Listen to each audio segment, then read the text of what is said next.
Hello, everyone, and welcome again to another edition of the LGS Pod, the Soccer Shorts companion podcast, where we try to shine a spotlight on stories about local grassroots soccer here in our hometown of San Diego, as well as across the country and around the world. I'm John Cross, the founder of Soccer Shorts, and with me tonight, as always, is my co-host Dylan Wilson. And Dylan, I feel like with all the stuff that's going on right now, we should be saying we're like reporting from an undisclosed location or something. Yeah. It has been quite a weekend to watch things unfold for sure. Yeah, and we are actually going to touch on that towards the end of the podcast since the stuff that's happening is directly affecting the soccer. But before we get into that, anything new over the weekend? I think you went to the Wave match, right, on Friday? Yeah, they didn't play very well. It was a pretty forgettable match. It was Seattle just kind of sat back, and Wave didn't really have much of an answer to it, unfortunately. So, yeah, that was too bad. Watched a little bit of the USL, and then the soccer tournament this weekend was fun, although found the final to be incredibly anticlimactic last night. I don't know if you watched it, but I actually, there was less soccer watching this weekend than other watching this weekend. That's fair. With the shit that's going on, but unfortunately, and I tried to get out there to meet up with you on Friday, but my body wasn't cooperating, and with all the other stuff that I had going on the weekend, I didn't want to push it. So I missed out on that. I didn't end up going to the USLW match that I was considering going to, which we're going to talk about that in just a second, our local one. And then I didn't watch much of the TST, so I kind of missed out on a bunch of the soccer this weekend because I was a little preoccupied. But let's touch on that USLW game quickly. We'll kind of bump up some of our San Diego news right to the front here. Last week, we had mentioned about our USLW team, the only one we have here in the San Diego region, the SoCal Dutch Lions. And they were getting ready for a 3-game stretch where they would have to play Capo FC 3 times in a row, twice at home, one last weekend. They have a midweek game against Capo FC and then a weekend game coming up here against Capo FC. And they were dominant. I think, if I remember correctly, had won their first 5 matches. SoCal Dutch Lions, though, pulled the upset. They won 3-2 on Saturday. So getting their first win of the season. They had a loss and 2 draws coming into the match. So they take on Capo FC again away on Wednesday, I believe it is. And then, we'll have a home match again this weekend. So we'll see how they do. Maybe they can, with a couple good results, get themselves in a playoff position here in USLW. Yeah, it seems like there's a large disparity in the amount of matches played for clubs. It looks like there is. Dutch Lions have played 4, some at 6, one at 7 with only 1 point. Poor AMSGFC. Yeah, so I mean that's good. If you were to just look at the table, you'd say, ooh, 5 points, but that's from 4 games, so they're getting off to a bit of a slow start, but that's a big win. So hopefully they can build on that and repeat the trick this week. Yeah, and we know the main bulk of our show tonight is going to take up a chunk of our time, so we'll get back to more updates and scores with the other leagues, the WPSL and the UPSL, on our show next week. But in some other San Diego news, did you hear that Mia Fishel might be coming to the NWSL? I did. A local product here. Yeah, that could be fun. I actually was at Stamford Bridge when she scored her first goal for Chelsea, so that could be fun to see her back stateside. Do you know if there's any rumored clubs or just kind of generally speaking coming back then? Well, the last I checked, this was from several days ago when I heard the news, and I haven't followed up on it, so I don't know if there's any clubs and serious conversations, but of course, I'm sure being a San Diego product would be nice to see her playing locally. Yeah. Right. But we'll see. I don't know how the Wave are, positioned to make a move like that, but we'll see. But it would also be nice, I think, to have her just back in the country, but love to have her in San Diego, especially as a local product. Definitely. And the very last local piece of news that we're going to have, at least for this show, I mean, there's a lot going on, but SDFC, there was a podcast being produced during the formation of SDFC and the supporters groups. I know because I was interviewed several times for it back when I was president of the union. And I got word that that podcast is finally coming out. The trailer, if my information is correct, is going to be coming out this Thursday. The group that produces it is called Message Heard. And so you might want to use them to search and find out. I don't know if it's going out on all platforms. I don't know if it's anything special, but I've heard the trailer's supposed to come out this Thursday, and then multiple or weekly episodes, I guess. I don't know how many episodes or anything. I'm kind of out of the loop on a lot of that since I'm no longer president of the union. But I did do lots of interviews early on, and I'm curious to see how they shape and tell the story of SDFC and the supporters and how things came together. So it'll be, I don't know, this will be my bias, right? It'll be interesting to see how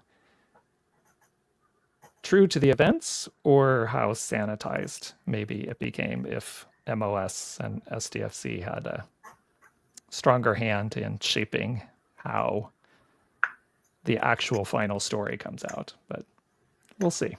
I'm curious. We'll see, yeah. So look for that if you're interested for SDFC. And I think for today, that's about a bit of our San Diego news before we get into our main story, which is going to be around the Club World Cup.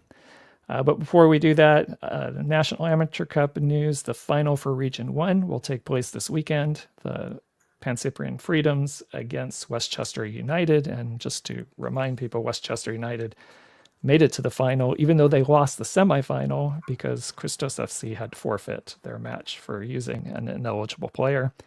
So the final will be between the Pan-Cyprian Freedoms and Westchester United this coming weekend, and that will determine our first entrant into the National Amateur Cup. And then we're still waiting for Region 2, Region 3, and Region 4 to finish up their tournaments. And again, the winner of the National Amateur Cup gets an automatic berth into the Open Cup. And then last weekend we had the Hank Steinbrecher Cup, and congratulations to El Farolito from the MPSL, who beat the Seacoast United Phantoms from USL2 in the final.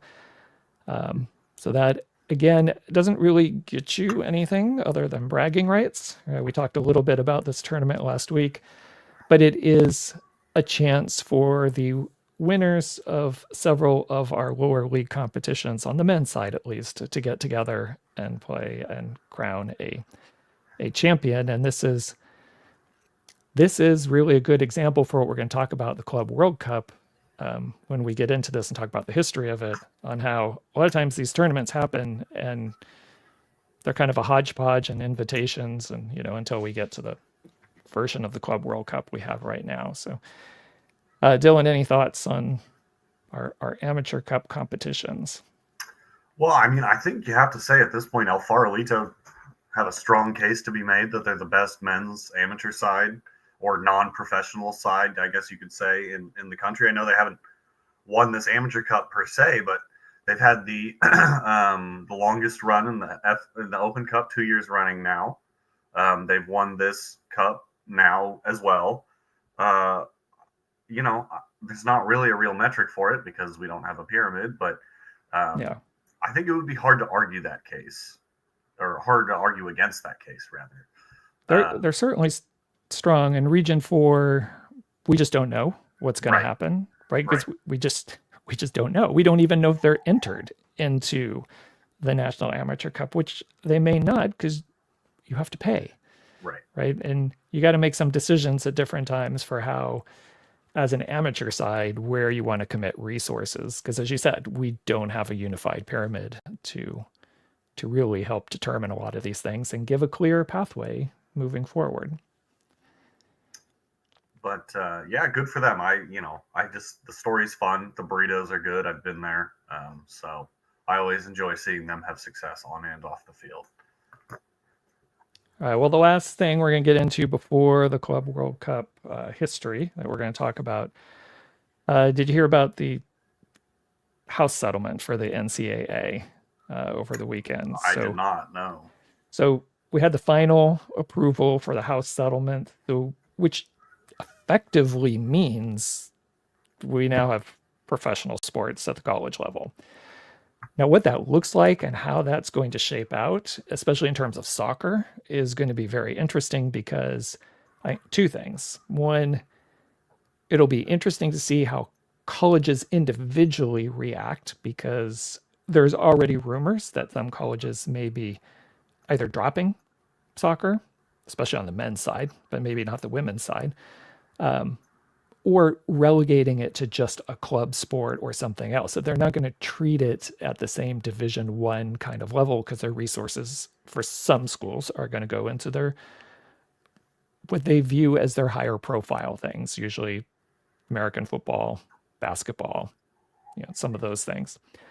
But the other is we've talked about this quite frequently on our podcast is the U.S. Soccer's proposal, looking at this coming down on the horizon, but U.S. Soccer's proposal to the NCAA college teams of getting them under the U.S. Soccer umbrella. And I mean, we technically have, as somebody put out there, I remember reading over the weekend or the last few days, that we because of the settlement, we now have the largest unregulated professional soccer league in the United States. And what, since we don't know what's happening with NCAA and everything else, what potentially could happen, which also could decimate college soccer, is if it's an outlaw league, then, those players would be ineligible if they're playing in college, but to go play other places. So there's a lot of stuff that is probably going to happen this summer over the next couple of months, and a lot of probably crazy things. But we very well could see, if things jump under the U.S. Soccer umbrella, it'll be interesting. Do they become their own league? So now we just have another lower division league. Do they go into something like USL 1? Do they go under MLS Next Pro? Like, where do they go? Or do they just start splitting up to all our different leagues? Or do they fold? What are your any kind of gut reactions to this? Well, I mean, I guess my response would be the same question I've asked the whole time: is why doesn't U.S. Soccer just tell them they have to work together? They have the power to do that. They can tell them, you NCAA clubs, you USL 2 or 1 or whatever other level, like, you are all now going to constitute the collective unified Division 4, 3. Work it out. Figure it out. We're here. You just got to do it. And I understand it's not that logistically simple, but the U.S. Soccer Federation does, in theory, have the power to do that. And so I feel like all of these discussions about, well, how would it work with these individual leagues and this or that, it kind of beats around the ultimate issue, which is that the U.S. Soccer Federation kind of abdicates its role here in governing domestic leagues to private business, which, as we've seen, has worked for the few but not the many. So I don't know. That's my gut reaction, I guess, is what I would say. I know there would be some people who would push back on that slightly because of especially our antitrust laws in this country and potential lawsuits that could come up. And actually, that's going to be part of our conversation a little bit later, and talk about the U.S.'s history in this Club World Cup and how things have been shaped over the last 100 years. And we are different than other countries in that sense. But I 100% agree with you that U.S. Soccer could be doing more to provide the structure. And I'm happy to see that at least over the last, at least from I've been hearing about 6 months, that there has been some active conversations to try to make something happen. It'll be very interesting to see what actually happens for here and how it fills in. And does it help strengthen this idea of we could be very close getting to a more open soccer pyramid if certain things happen, and we could really push ourselves far, far away from it if other things happen. So it's going to be interesting. It's going to be an interesting couple of months. All right. Hopefully. Yeah. So let's jump into the Club World Cup. We here in our local grassroots stories, we try to focus more on, the non-professional, the non-big stuff. So you may be asking why are we focused at all here on the Club World Cup? But we also like to focus on history. So what we're going to spend quite a bit of time on this episode is looking at how did we get here? How did we get to this 2025 version of the Club World Cup with 32 teams being hosted here in the US, and this gigantic version of a tournament that we haven't had prior to this. I mean, we have at the international level with the World Cup and our national teams, but we haven't had at the club level. So we're going to dive into the history, and really we're going to focus more specifically on the International Soccer League, which was a league from 1960 to 1965 in the US that really also helped get the ball rolling on this idea of a Club World Cup. So that's where we're going to be headed over the rest of the break and the rest of the podcast. And then right before the end, we are going to talk about what's going on today and how it's affecting soccer as the Club World Cup is getting ready to start on Saturday, I believe. Is it Saturday? It's this weekend. Yeah, I can't remember which day is the first game. The first match. But yeah, Saturday. Yeah. Okay. So, all right, Dylan, you ready to jump into this?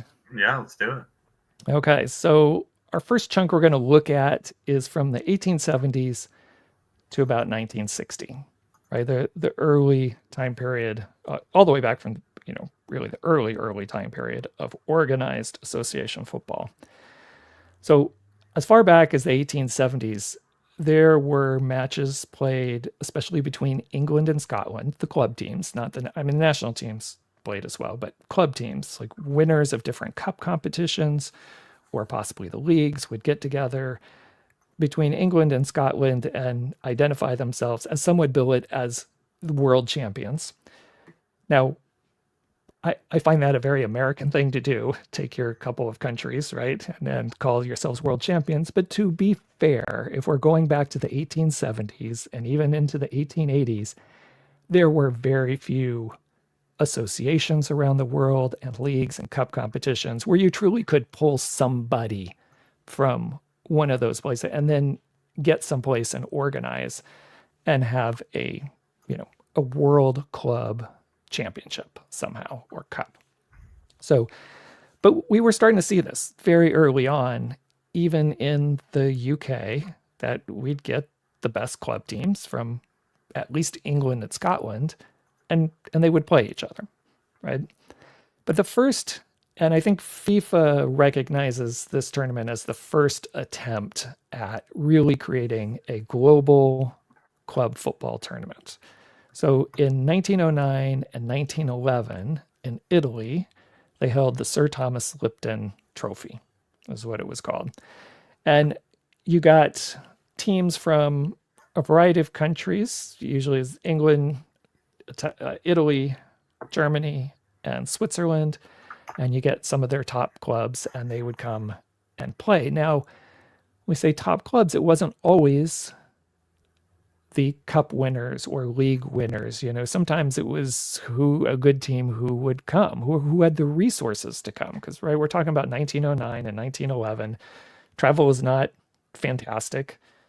We do have travel by boat and travel by train, but it's a big thing to work some of these tournaments out when you're talking that time frame and getting teams there. But we did have this tournament, again, recognized by FIFA as the first attempt at creating a global football tournament, which, just to timeline for everybody, 21 years before the first Men's World Cup, which happened in 1930. So we have this. Both tournaments were won by a team from England, actually called West Auckland. So they are actually from England and not New Zealand. But amateur team from England won both of those. And again, we talk about best teams and amateur versus professional. And even at this time, the way professionalism was treated in the United States was different than professionalism in other countries. The United States had a much different view on professionalism in terms of sports, and certainly paid their athletes a lot more, which gets into this whole idea of money and maybe away from sporting merit type things. And, we've had these conversations before in some of our other podcasts. But we have that from 1909 to 1911. And then we don't really get anything, I would argue, we don't really get anything super strong till about the 1950s again. And that's partly because, right, World War I comes in and interrupts the idea of continuing this Sir Thomas Lipton Trophy. And then as soon as things start settling down and we get in the 20s and things start building back up again, we're right back into World War II. So it wasn't really till after those two world wars and things settle down from those, and now transportation has improved with air travel, that we kind of get the ball rolling again on some better ideas for a Club World Cup. So in the 50s, there's some pressure on FIFA to actually organize something, but FIFA doesn't do it. And one of the tournaments that comes up in the early 50s that was held in 51 and 52 was the Copa Rio in Brazil. And that was organized by the Brazilian FA.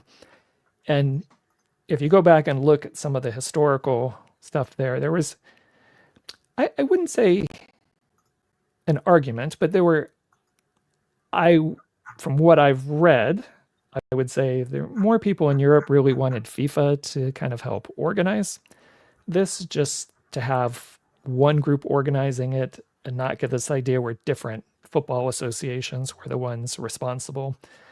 But Brazilian FA took this on. They owned it and billed it, especially in Brazil, as this was going to be a Club World Cup. We're going to take the best clubs in the world from especially Europe and South America, because really at that time in the early 50s, those were the big, strong confederations. The other confederations weren't really, I have to look at my notes again. See if I can find it, but they weren't really around yet.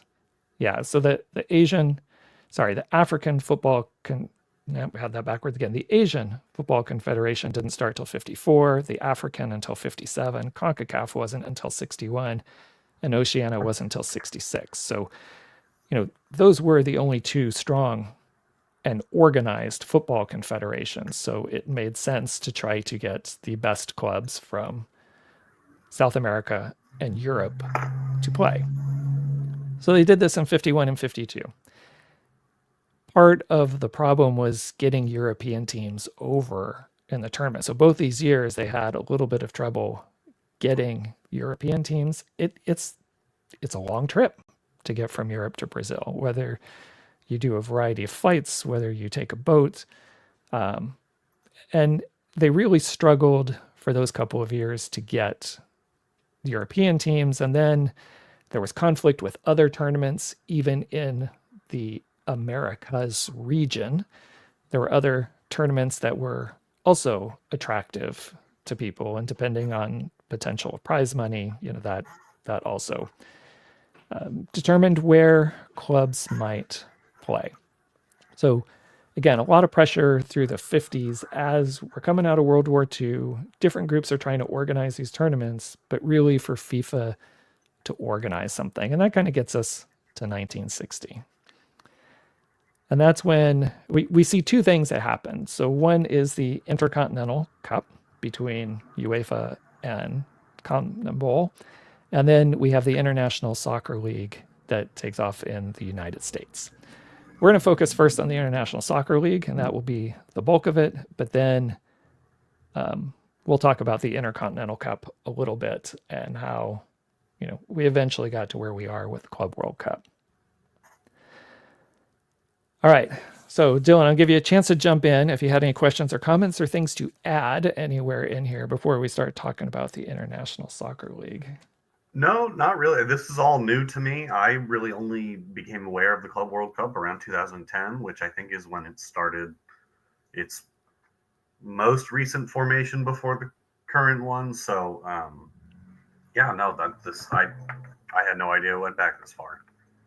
Yeah. All right. So let's jump into it. So that was just, again, nothing quite organized up until 1960. And again, lots of various reasons for that. But as we're coming into 1960, and the Copa Rio really helped strengthen the idea of this Intercontinental Cup, taking your UEFA and your CONMEBOL champions and have them play each other to determine a quote unquote world champion. But FIFA was against that because not every confederation and all the teams, club teams around the world had a pathway, right? Like you do for the World Cup. Every country has a pathway to the World Cup finals. You go through your qualification, but nobody's left out, right? Unless you're suspended, right? But nobody's left out. So FIFA really wanted the same idea, but they really hadn't tried to tackle a World Cup at this time.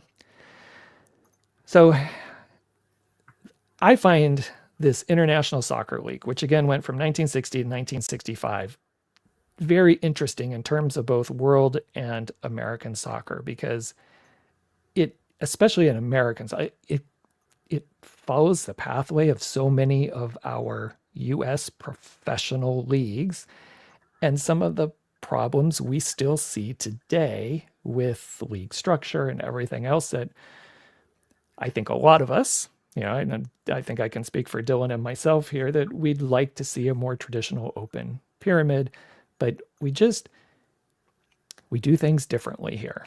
And we do it partly because of laws and we do it for other reasons, but a lot of it's to make money.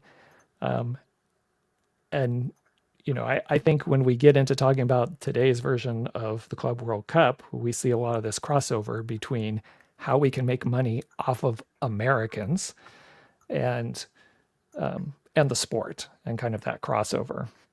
So let's jump into this. In short, this soccer league was in the U.S. and it featured guest teams from Europe, from South America, from Canada, and from Mexico. That was the bulk of the teams that came over, but it was not entirely consistent. But the story of how this league came about is really interesting. The primary figure in bringing this International Soccer League together was a person named William D. Cox. Now, I think we should do a whole other show on William Drought Cox, I think was his middle name, which I love some of these names and middle names they have at different time periods. But William Drought Cox, because I also not very aware of this person just as a person and his history in U.S. sports, not just soccer. Our baseball fans, any crossover fans we have might know this, but I was not aware that prior to Pete Rose, William D. Cox was the last person in baseball to be banned for life. So, William D. Cox started owning a football team in one of the various versions of the AFL, which there were various versions before the AFL and the NFL merged. And he owned a team called the New York Yankees, but it was an American football team. And, and this guy, again, has a huge backstory. He graduates high school at 15. He becomes the president, CEO of his lumber company by the age of 27. He helped provide some of the pilings for the upgrade of the Panama Canal. I mean, he's a wealthy businessman, apparently very smart, but he ends up buying Philadelphia Phillies. And the Philadelphia Phillies at that time, from my reading and understanding, again, I'm not the big baseball person, but it sounds like the Philadelphia team, the Phillies, for a while had just been in the basement. Like just horrible, horrible team. And he takes over the team, helps them out and do well. And again, this just shows, right, when we talk about closed leagues, that you could have a horrible, horrible team because the owner didn't care about making it any better because people still show up to matches and they were part of Major League Baseball and it was You couldn't go anywhere else if you wanted to see Major League Baseball. You were stuck. So he had no incentive to ever do better. But the reason William D. Cox got to buy the Phillies is someone else was lined up to buy the Phillies. And again, I'd love to dig more to find out if this, I only got this from one source, so I want to be absolutely clear about this, but I'd love to find out if this was true. The person who was going to buy it was saying he was going to fill it entirely with Negro League baseball players. And the commissioner at the time, Landis, said, like, no, not happen. They quickly found another buyer, which was William D. Cox, and he invested in the team, and the team did better. They had a horrible losing season his first season, but it was still 20 games better than it was prior to that. So that's how bad the Phillies were at the time. But again, to get off of that, the reason he got kicked out of baseball, like Pete Rose, was for betting on the Phillies. So that's why he got his ban. And then after his ban, he's looking for things to invest in, sports to invest in. And he grew up in New York initially, and he's in the Northeast. He sees soccer. He sees these international teams that constantly come over and do their summer tours. So for people out there, summer tours are not a brand new thing. Like, they've been going on for 100 years in this country, people coming to the US to make money on their summer tours because they can, especially in the northeastern part of the United States, and hit key immigrant communities. And people who don't get to normally see their favorite teams or players or something then come out in force. They buy the tickets. And he saw this as a moneymaker. So he decides he wants to start this international soccer league, and he's going to invite these teams. And basically, instead of having them just come over on tours, have them come over to the US and play each other in a tournament style, a very short tournament style league. So I'd have to, again, didn't have time to dig as deep as I wanted into this. I don't know how long the league season was, but it seemed relatively short, almost like the length of our current World Cup seasons. You get them on their summer time off season, have them play a few games, and then come up with a champion. So he starts this league, but there's some problems starting the league because you have to be sanctioned by, at this point, it's the U.S. Soccer Football Association, but what we now know as U.S. Soccer.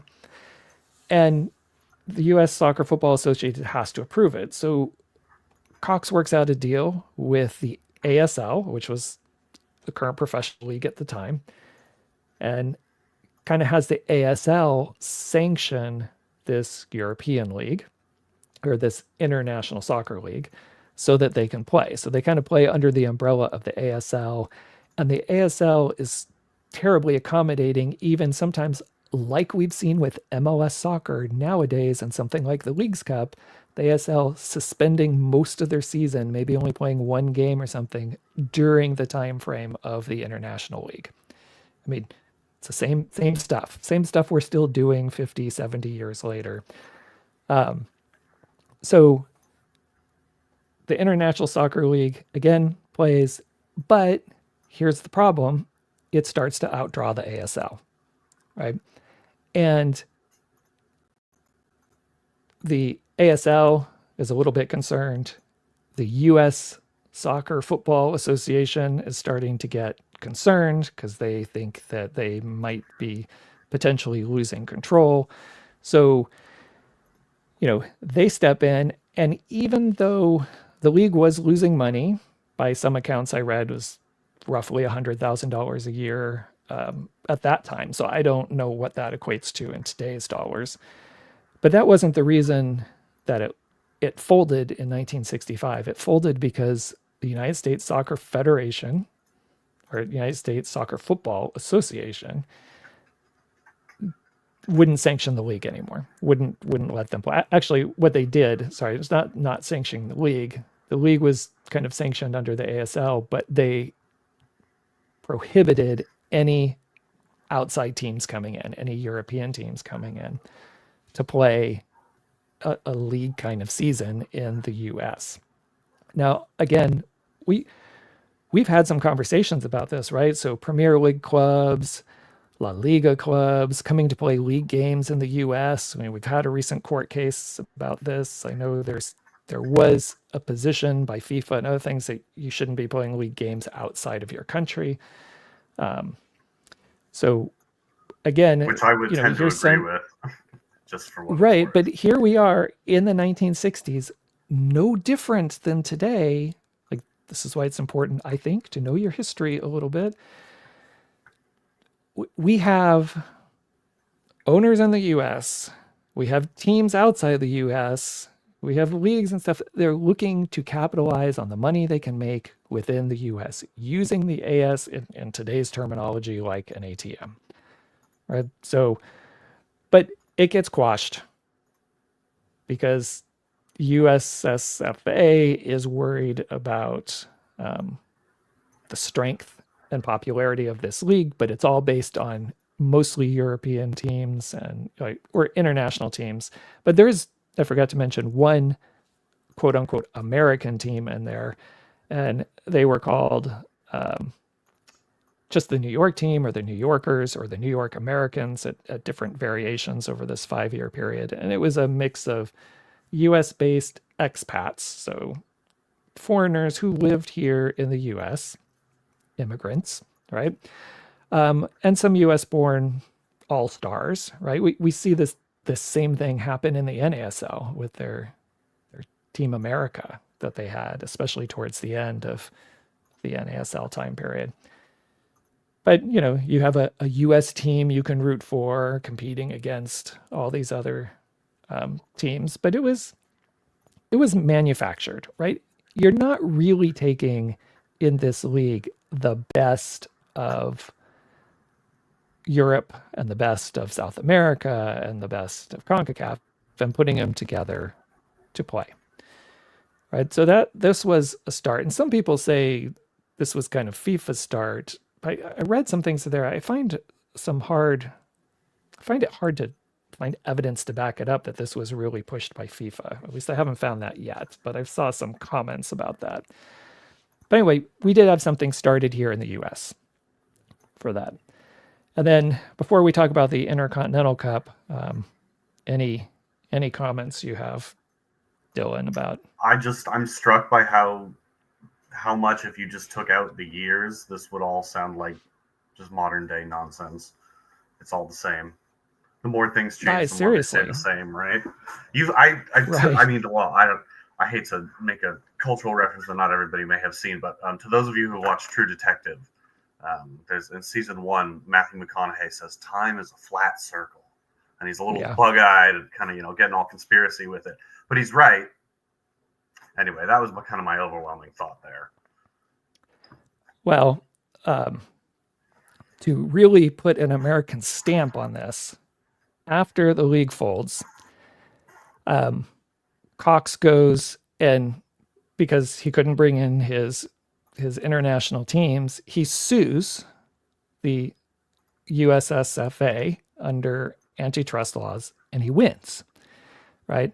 So because of that win and that antitrust suit, like this is one of those things that has helped shape also soccer a little bit about, the leagues being allowed to do, I don't want to say allowed to do what they want. That's not quite accurate, but we handle things differently in this country than in other countries, which also makes it difficult to try to do an open pyramid.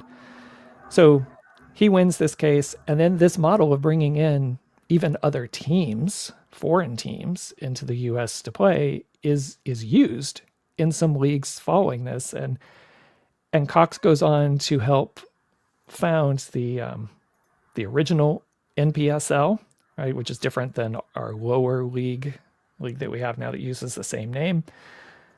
Actually, I don't think it's the same name, same acronym. I think our lower league is National Premier, but it was a National Professional Soccer League back in 67.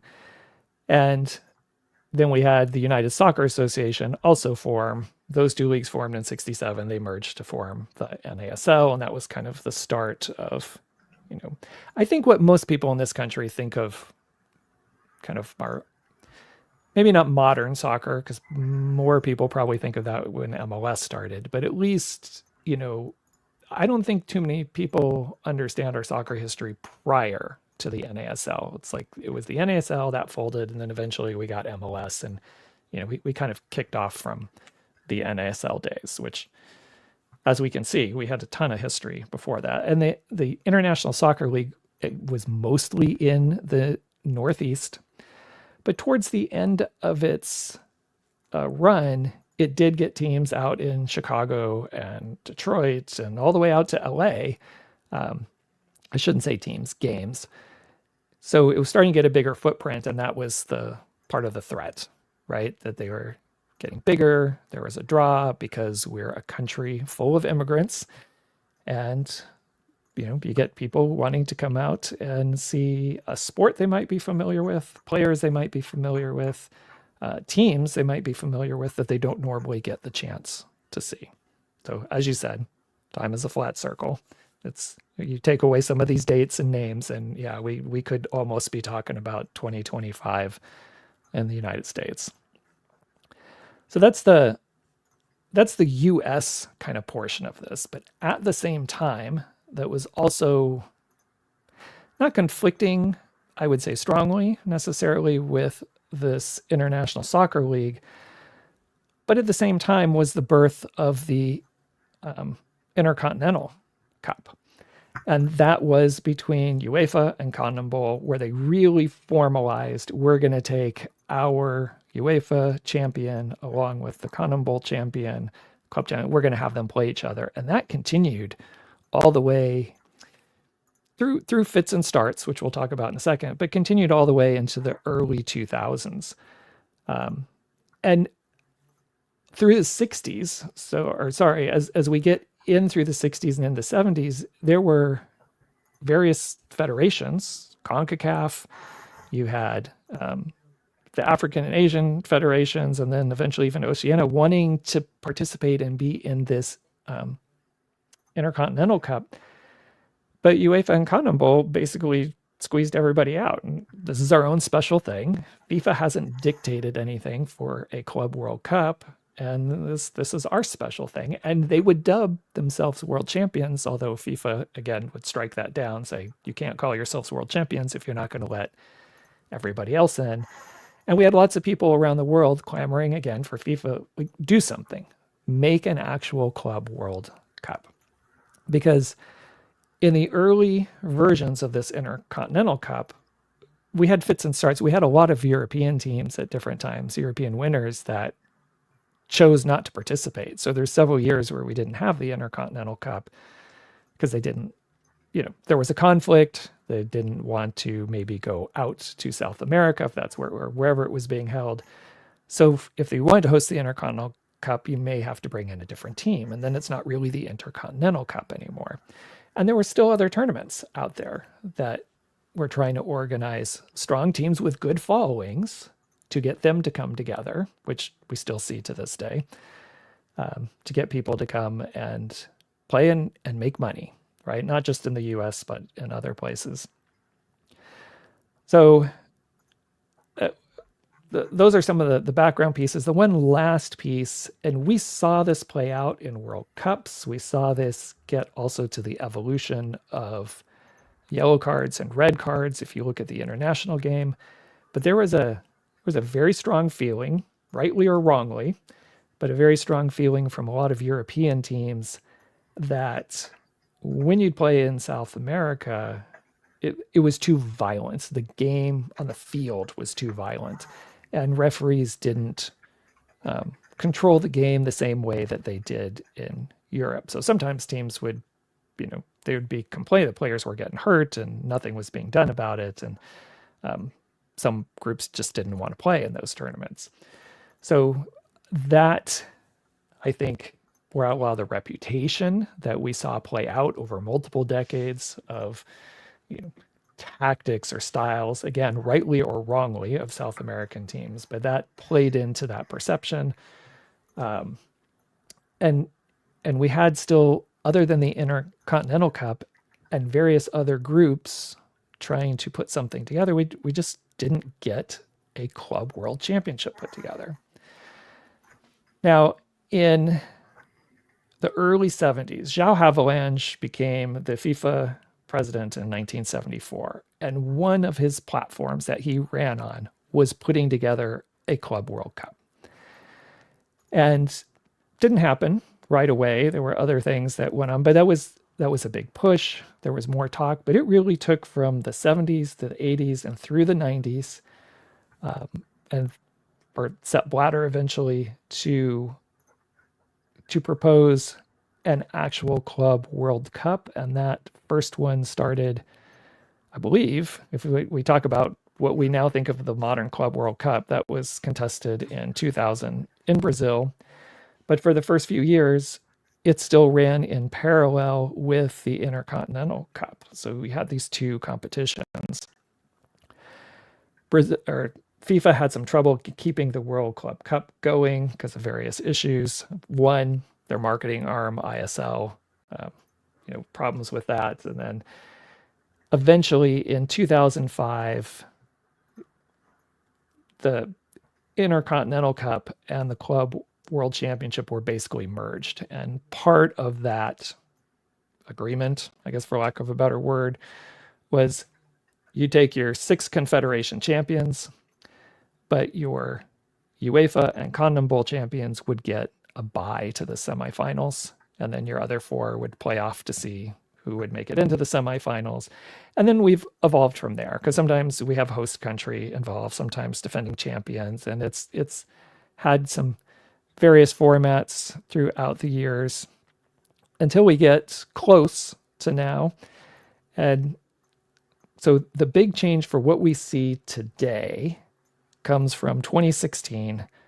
Gianni Infantino, who is the new FIFA president. So for those who just remembered, because we talked about this on a previous podcast, in 2015 was the big FBI, FIFA raid, and Sepp Blatter's out. Gianni Infantino becomes the new FIFA president, and one of the things of trying to push FIFA in a new direction, and a new thing, is to propose expanding the Club World Cup to 32 teams starting in 2019.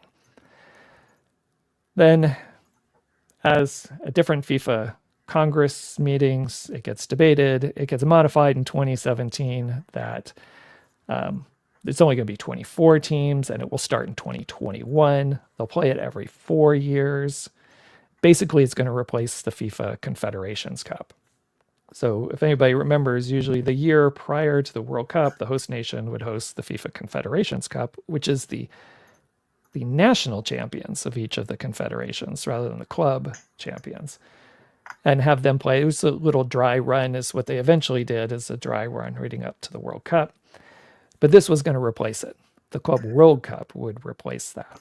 Of course, I would just like to say, too, before we move on from the Confederations Cup, which I feel never properly got its flowers, maybe a bit of a controversial take. I really enjoyed the Confederations Cup. I know a lot of people didn't care, but it gave me one of the kind of most unique stories I've ever seen in international football, which was when Tahiti qualified for the 2013 Confederations Cup and played against, I think, Brazil and Spain, and they gave them all lays before the games. And it was just one of those things where it's like, that is like the only tournament you're ever going to see something like that, right? Tahiti playing a competitive game against Brazil. So anyway, I miss the Confederations Cup. I feel like it never really got the flowers it was due. But anyway. Yeah, and that was a one-off, because unlikely for that to normally happen. But the Club World Cup replaces the Confederations Cup. That's the idea. Of course, we don't have it in 2021 because of COVID, right? Everything's shut down, trying to reorganize. So then they kick it to 2025. They up it back again to 32 teams. The US is going to host it. Now, I don't remember even now, even though it's very recent, if the US is hosting it specifically because we're not the only ones hosting the World Cup in 2026, but because we are one of the hosts of the 2026 World Cup, as that's the reason the Club World Cup came here. I don't even remember if there was a bidding process. I don't remember. But what I do know is the US, if you look at all of the history in our country, And even today, as we said, take away the other dates we talked about and names, nothing really changes. The world comes to the United States to make money, right? And I think that is part of everyone talking about now today, this being such a cash grab. And the reason it is successful that these leagues and teams and everybody else can come and do their summer tours to the US is precisely because of our immigration status as a country. Like we have so many people from so many areas of the world that have come to make a new life here in the US that have still strong ties and family in other places. So it is a reward for them to have a team from their country that their family has come from to watch them play. And this is one of the things I think that has also made the US special in terms of our growth of soccer in this country and just our growth as a country. And we've had this historically, but now, I mean, I don't think we can avoid it, Dylan, in talking about this version of the Club World Cup, our federal government's current stance on immigrants in this country, and how this World Cup is likely to play out and what the potential, ramifications are from what's happening with our federal government and what is happening in what we're seeing play out, not just in the Club World Cup in terms of people not showing up. So let's dive into what's coming up right now. I want to get a couple of my other things together and just do a 10-day timeline. I mean, Trump bans people from certain countries for coming to the US, right? So lots of questions. It took 24 hours trying to find out, how's that going to affect the Gold Cup? How's that going to affect players and support staff? Like, we're in this chaos of, we don't know what's happening. And then we got the Club World Cup coming, and how's that going to affect people who are coming there? How's it going to affect fans that want to come? We have our statement a couple weeks back where our vice president says, yay, come and join, but go home immediately, right? And then we've got, I don't know if you saw this from U.S. Customs and Border Protection, where they basically said, they're suited and booted and ready to provide security for the Club World Cup games. Which sent some shockwaves through people. Like, what the fuck does that mean? Yes, they have been involved in all major international tournaments to some degree, but this makes it sound like a heavy hand is coming, to all the stadia that are hosting games. I mean, that's because it is. Right. And I'm sure that was intentional. I'm sure whether their actual presence doesn't really change from anything they've done before, there was a message that was sent out that was intentional. Right. So, that's certainly a concern. We've already seen different supporter groups of teams that are in the Club World Cup from around the world who are, we're not going. It's not worth it. I mean, individuals can go, but as a official supporter group presence, we're not going. We're encouraging our members to stay home because we don't know what's going to happen if you go there and show up. And, they've lowered ticket prices and all these things to games. I have no idea who's going to show up, what it's going to be. Frankly, I really don't care in terms of the Club World Cup as a tournament. I've lost interest for so many reasons. But this gets now beyond soccer, and I absolutely care with all the shit that's going on. And how it's affecting just life here in our state of California, how it's going to affect our soccer and grassroots soccer. I mean, with all the stuff happening in LA this weekend, that, if you don't understand my position yet, that to me, absolutely instigated and instigated by the federal government, and then let's just fan the flames even further instead of trying to de-escalate. Like we dare you to come out and protest, kind of thing. I just absolutely abhorrent behavior from the leaders in our federal government. And I was so happy to see at the MLS match, LAFC against Sporting Kansas City this weekend, played in LA, to see the 3252 have their banners and stuff that they put up there. One of them was abolish ICE, and they had several that were up there. But they also, as solidarity with what's going on, they remained silent throughout the match. I didn't see the match. I didn't go back and watch any of it, but all the reports I'm seeing, it was quite effective. We've seen supporter groups do this in the past, especially in the MLS, as a form of protest, be silent in there. But I was happy to see that action by the 3252.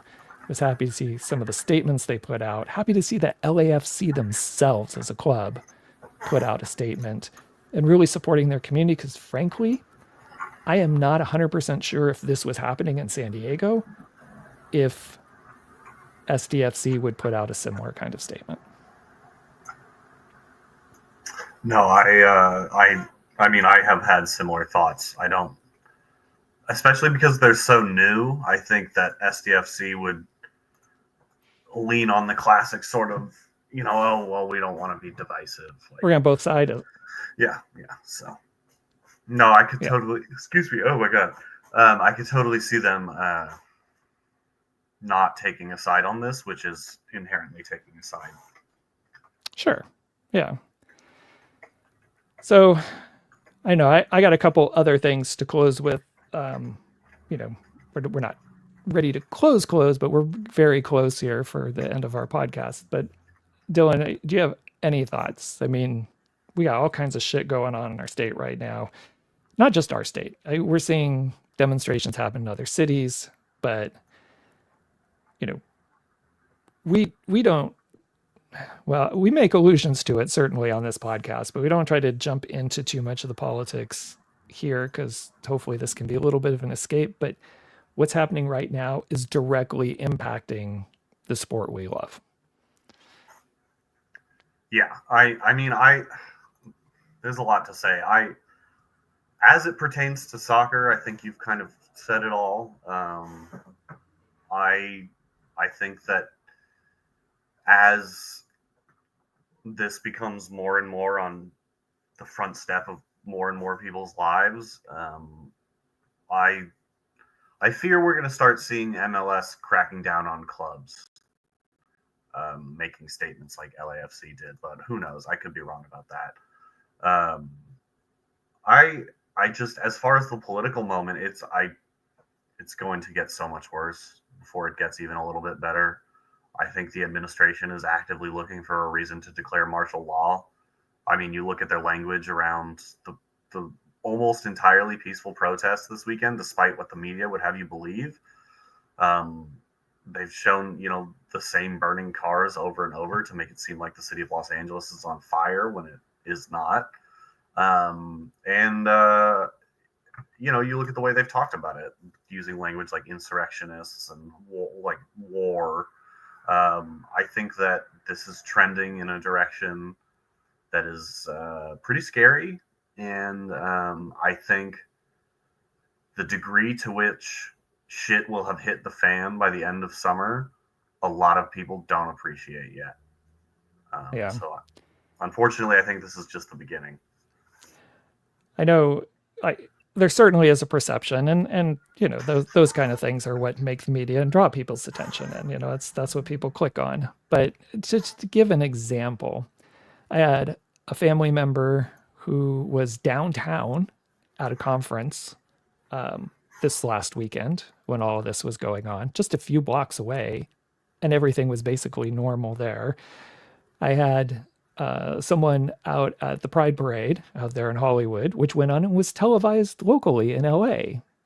They weren't cutting away for all the stuff happening there on what was happening in a very isolated section of downtown LA. And I had another person up they were by the airport though, but at a conference.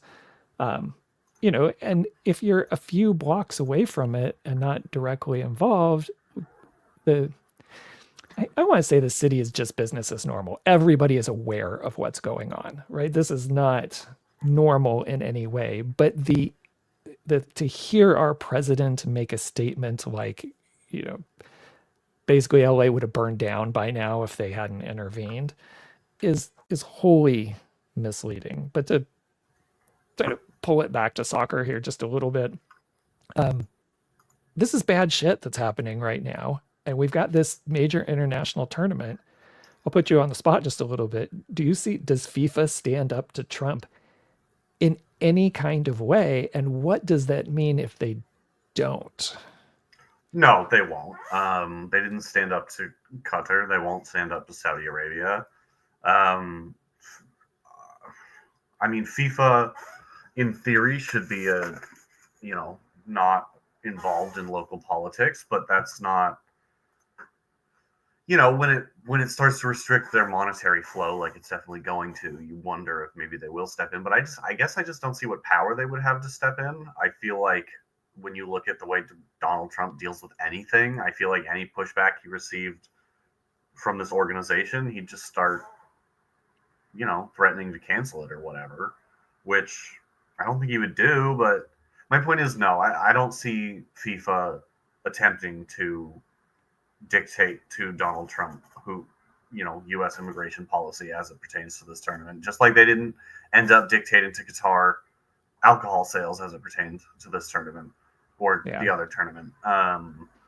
So no, I think there's a lot of people who look at what's going on in the U.S. right now from outside the U.S. and from inside, but I'm kind of speaking more to the people outside the U.S. right now, who kind of are looking at what's going on from a position of privilege and don't fully appreciate the fact that this country has been irreparably broken. And that's not to say it's totally kaput, but it is never going to be what it was prior to, let's say 2015, but 2024, if you want to be a little more recent about it. And I think that there's a lot of people who will look at what's going on and think like, well, I'm just going for the games. It'll be fine, whatever. But whether it's this summer or next, there's going to be a high profile incident of somebody getting arrested or detained and deported who is able to get that story out, isn't just some minimum wage worker they're pulling off the street. And I don't know. I feel like at that point people might start to realize, but will it be too late? I don't know. I feel like a lot of people will still just kind of think, oh, this is the World Cup. Like, I'm going to just do it. But I would encourage them not to. There will probably be another World Cup after this one, probably.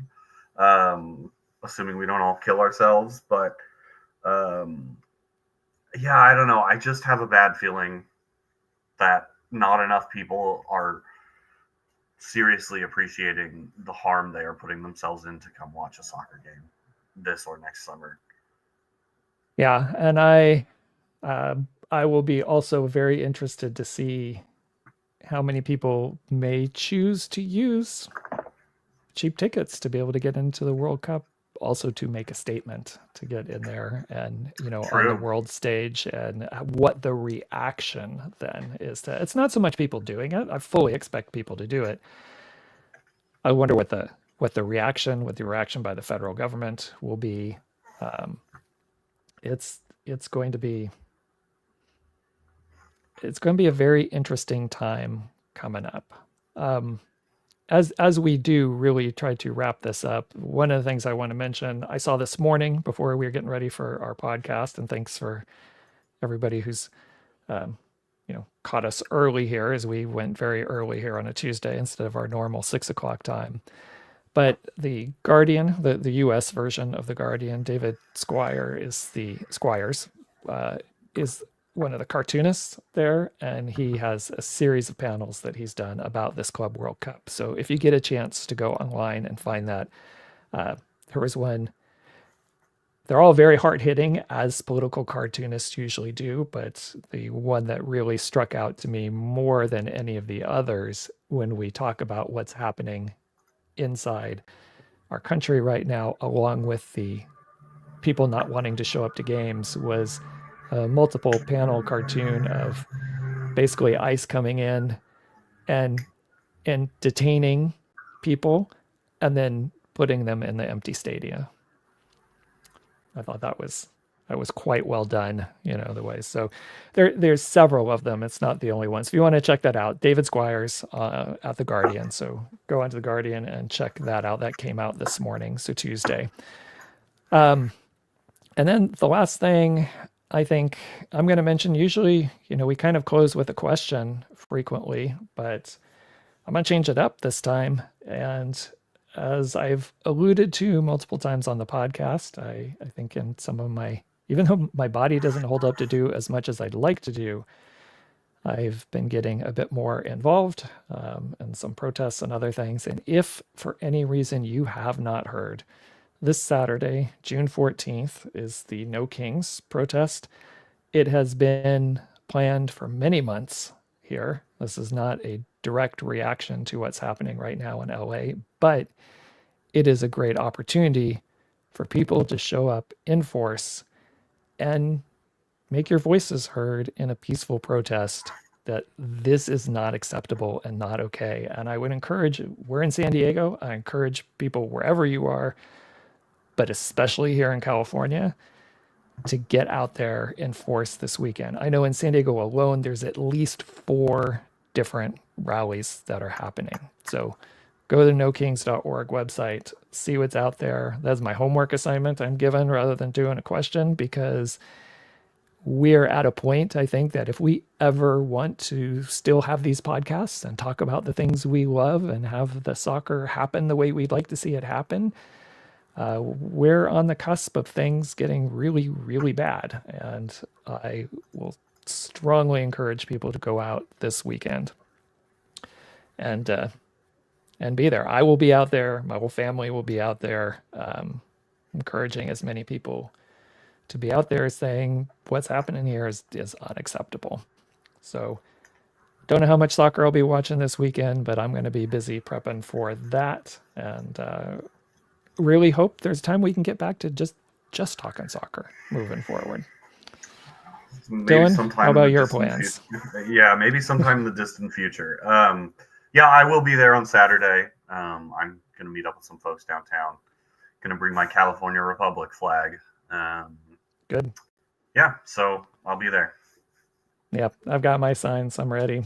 I will probably be at my local Escondido one, just because it's closer, and it means for me, with my situation health-wise, I can spend more time because I'm closer to home at this, rather than if I went downtown San Diego by the waterfront, I'd probably be able to last an hour, maybe 2, and then have to leave. So that's what I'll be doing. And Dylan, we're not going to see you for a couple weeks, so I wish you, good time on the stuff that you're doing. And we should have a guest coming in. So again, like today, our times may be a little bit different before we get back on our routine of going at 6:00 on Tuesdays again for the live portion of our show.